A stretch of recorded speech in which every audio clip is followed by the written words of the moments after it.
दा जोंनि बर' हिन्जावफ्रानो गुबुन हारिनि माने मोर स्पष्ट मतामत हल जे मैं आरो संगठन থাকিব बिसरा नाय गुड इभिनिं एभरिवान बे समाव आं नोंथांमोननो मोनसे इम्पर्टेन्ट बाथ्रा फोसावनो थाखाय फैलायबाय दा नोंथांमोना निश्चय सानदों जानांगौ सिगाङाव भिडिअ इन्ट्र नुनानै बुजिखादों नङा होमबा सिगाङाव सासे जोंहा बिराजा आदाया माखासे खोथा बुंनाय दा बिराजाखौ आङो बबेयाव लोगो मोना आरो मानि थाखाय लोगो मोना माब्रैहाय आरो लोगोसे बिराजा आदाजों बा बिराजा सारजों सोर सोर फैनाय आंनि न'खराव आलासि जाफैदोंमोन नङा होमबा नै बिथांमोना सोर सोर फैदों नोंथांमोना निश्चय भिडिअखौ जोबजासिम नायब्ला बुजिनानै लानो हागोन लोगोसे जोंहा एबसुनि दिफेन बर' आफादगिरि नङा होमबा एबसु आफादनि बे बिथाङा एबसु आफादनिफ्राय मानि खारनाव ओंखार नागिरखो आरो बिथाङा एबसु आफादनिफ्राय ओंखारनानै मा मावनो सानखो जिउआव आरो लोगोसे बिथाङा थाबावना थाबावला एबसुआव आरो एबसु आफादनि खामानि मावगोन ना मावला बा अल बड' स्टुडेन्ट इउनियननि जानानै खामानि दामानि मावगोन ना मावला नैबेखौ नोंथांमोना किसुमाना गोबांनो नुखाबाय बा किसुमाना नुवाखैबो जानांगौ दा जायफोर नुवाखै नोंथांमोना आंनि चेनेलनि थ्रुयै जोबजासिम नायनानै लादो आरो नोंथांमोना बुजिनानै लानो हागोन जे थारैनो जोंहा दिफेन बर' सारा अर्थात एबसुनि आफादगिरिया मा थिरांथा लानानै एबसु आफादनिफ्राय बिबान नागारनानै ओंखारनो सानखो आरो मा मिजिं लानो सानखो जिउआव दा नोंथांमोना जाहाथे भिडिअखौ जोबजासिम नायदो आरो जोबजासिम नायनानै सोर मा बुजिनानै लानो हाखो निश्चय कमेन्ट सेक्सनाव फोरमायहरनो दाबाव मानो धुमधाम जाबाय थादों नों मा खालामनो नागिरदों ओंखाम ओंख्रिनि लाहार फाहार खालामदां दानो आलासि फैगोन नालाय आलासि फैगोन आदसा आलासि फैगासिनो बहानि आलासि फैगोन जों बेखौ खोन्थाथ'वा ना दा नङाबा जोबजासिम नायनाय नङा ना नोंथांमोना फैबा सोर सोर फैदों नङा होमबा बिराद गिदिर गिदिर इउटुबार फैदों नङा होमबा बबेनि सोर सोर स' गाइसमोन बे समाव जोंहा माने ओंखाम ओंख्रि रेडि खालामगासिनो आरो ना बुरियानो थारमाने ना बेदर जेबो लायथ'वाखै लायगोन ओमफ्राय सासे मिरामिससो जाहैदों दोरै ओमफ्य सासेया जाजोबो आरो सोलिजोबो जेरैखि जाया सासेया ओरैबायदि बुंहरबाय जे बेवाइखौ एकदम गोथाव बेवाइनि आखाइनि आलुआथ' सिफ्लेनानै दोननो खिथादों फंबाय जाफैदोंसै बेवाइनि जाब्बा जुब्बा संनायखौ आखाइ दोरखोजों सिग्लि सिग्लि बाथोन बानायनायखौ जाफैदों बे आदाया दा सोर सोर फैगासिनो दङ नोंथांमोना नुलांगोन निस्सय मुंदांखा इउटुबारफोर फैगासिनो दं आरोना नोंथांमोना नुलांगोन जोबजासिम नायोब्ला जाय बिथांमोना आंनाव आलासि जानो फैदों नङा होमबा लोगो इउटुबारफ्रा बिसोरो दा लामाखौ आन्दायनानै बेलेग लामाजों थांदों आङो लाइभ लकेसन हरखादोंमोन लकेसना बोरैबा जादों ओमफ्राय माने मोनफैयासै बिसोर बेलेग लामाजों थांदों ओमफ्राय आङो नायगासिनो दंखायो बिसोरखौ माने आंबो बिसोरनिफ्राय लाइभ लकेसन बिहर खादों नालाय दा बिसोरखौ रिटार्न लाफिननो होबाय आङो रिटार्न हमनानै ला 1 मिनिटल'सैमोन बेयावनो जों लोगो मोनलायसिगोन नैयावनो माने एरायलायदों आरोखि माने ससेल' लामासैमोन माने 1-2 मिनिटनि लामामोन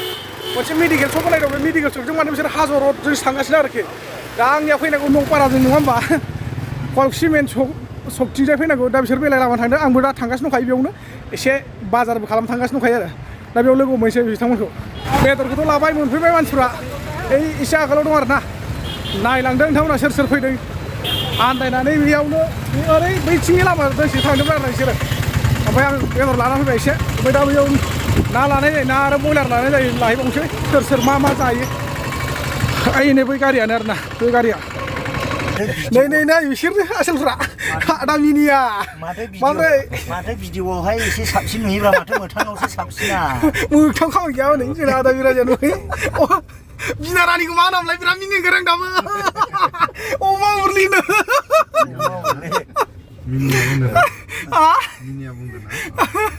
नोंसो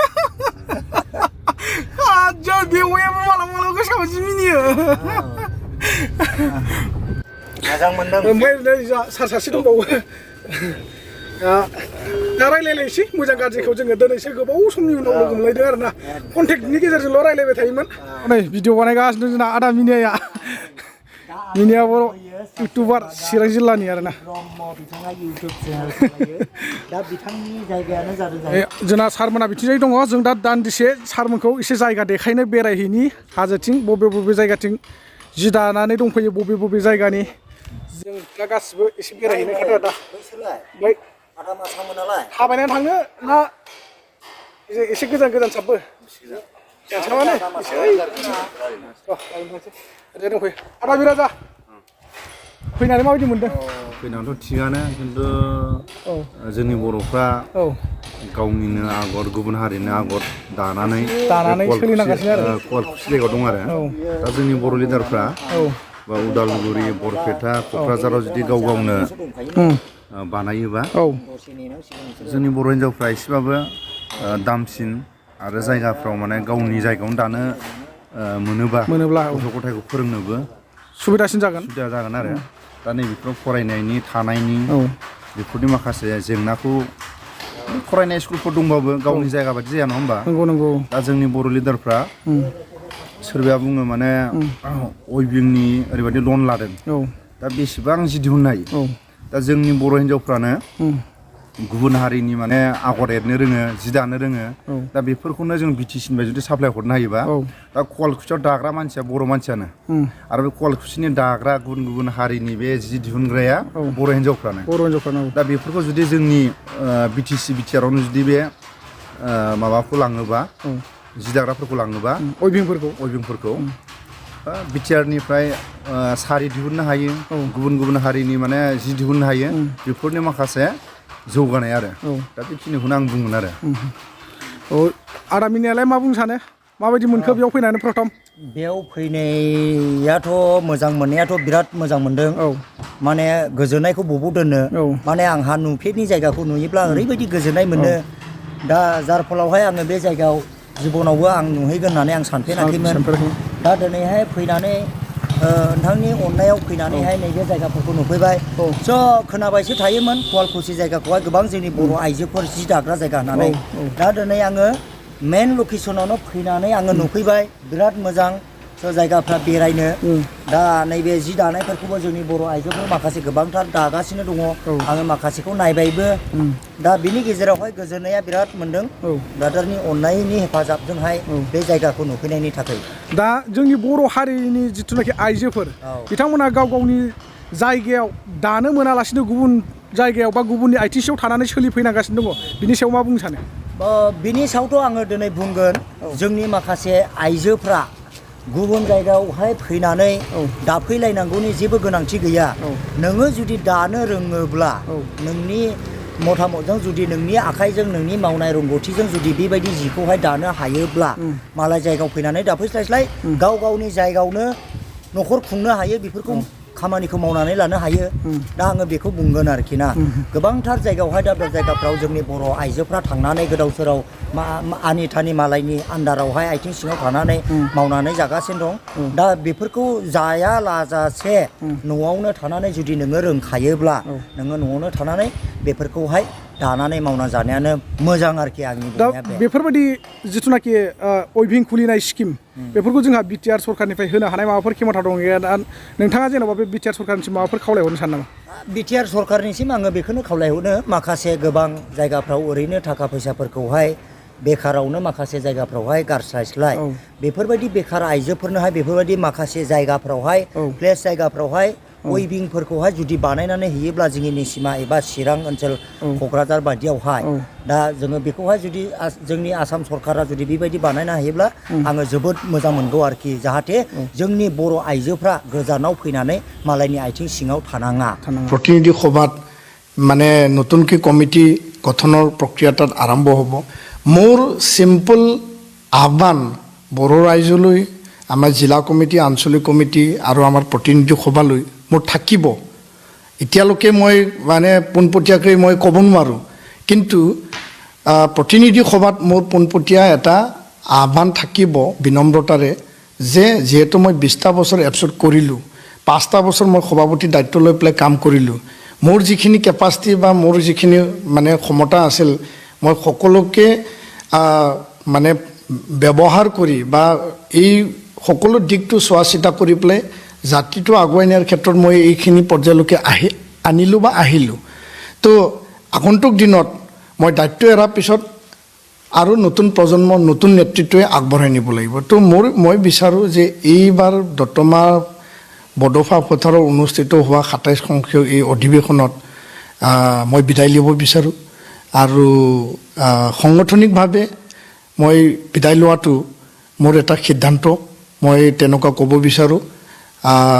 ইয়াৰ পিছত এই সংগঠনটো আগুৱাই নিয়াৰ কাৰণে নতুন নেতৃত্ব আমি দায়িত্ব অৰ্পণ কৰিব লাগিব কাৰণ সকলোৱে এটা সময় আমি কৰিব লাগিব যথেষ্ট দীঘলীয়া হ'ল মোৰ বয়সো হৈছে তো এইখিনি দৃষ্টিভংগীৰ পৰা যদি চোৱা যায় তেতিয়াহ'লে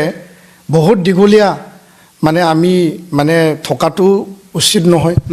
তিনিটা যোনটো প্ৰশ্ন আপুনি মোক সুধিছে তাত এটা যি কথা সেই কথাটোতো এতিয়া আৰু মানে হৈ উঠাৰ মানে পৰিৱেশ নাই যিহেতু মই এটা সময়ত হায়াৰ ছেকেণ্ডাৰী ছাবজেক্ট টিচাৰ হিচাপে ইংৰাজী বিষয়ত মই শিক্ষকতা কৰিছিলোঁ আৰু ল'ৰা ছোৱালীক পঢ়াই যথেষ্ট আনন্দ পায় তেওঁলোকৰ যি জীৱনক গঢ় দিয়া তেওঁলোকক ভাল ৰিজাল্ট দিয়া সেইটো মনৰ এটা সুকীয়া আনন্দ তো ছাত্ৰ ছাত্ৰীৰ লগত সদায় মই থাকি ভাল পাওঁ কিন্তু মই এই সাংগঠনিক দিশ বিভিন্ন দিশ কাম কৰাৰ যি পৰিৱেশ পৰিস্থিতিত যিহেতু কিছু তাত অসুবিধা আহি পৰিছিল আৰু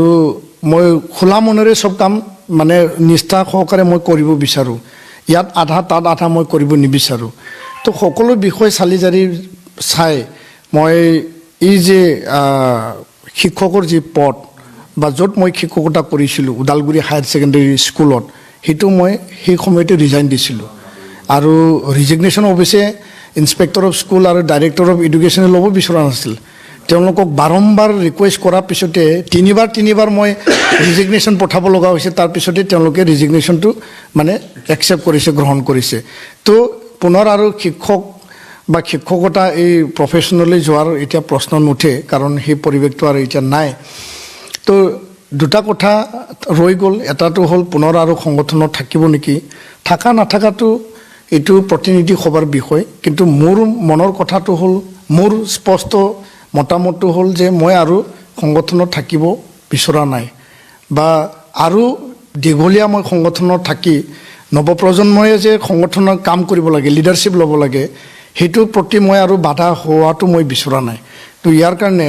মোৰ স্পষ্ট মতামতটো এইটোৱেই হ'ব যে আৰু মই সংগঠনত দীঘলীয়া কালৰ কাৰণে বা এই অধিৱেশনৰ পিছৰ পৰা আৰু মই থকাটো মই বিচৰা নাই মোৰ মনৰ কথাটো এইটো প্ৰতিনিধি সভাই ইয়াৰ ওপৰত বিবেচনা কৰিব লাগিব বিবেচনা কৰাৰ কাৰণে মই আচলতে মিডিয়াত ক'ব নালাগিছিল সেইটোতো আমাৰ মানে ভিতৰৰ মানে প্ৰতিনিধি সভাৰ বিষয় তথাপিও যিহেতু আপুনি বহুত ভিতৰলৈ গৈ পেলাই প্ৰশ্নটো সুধিলে তাৰ কাৰণে মই ক'ব লগা হ'ল এইটো আমাৰ প্ৰতিনিধি সভাৰ ওপৰত নিৰ্ভৰ কৰিব কিন্তু মই থকাটো বিচৰা নাই এইটো মই মানে ব্যক্ত কৰিছোঁ